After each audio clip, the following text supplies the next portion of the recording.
Ya.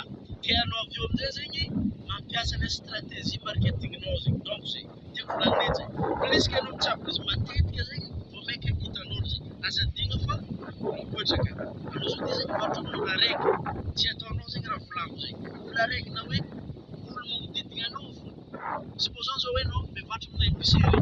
Olo magnodidina anao fo zegny mahitanao. Fa raha ohatra ka ataonao agnatin'ny internet na hoe Facebook na amin'ny YouTube zegny vao maiky hitan'olo jiaby magneran-tany olo mila le raha tsaboenao zegny.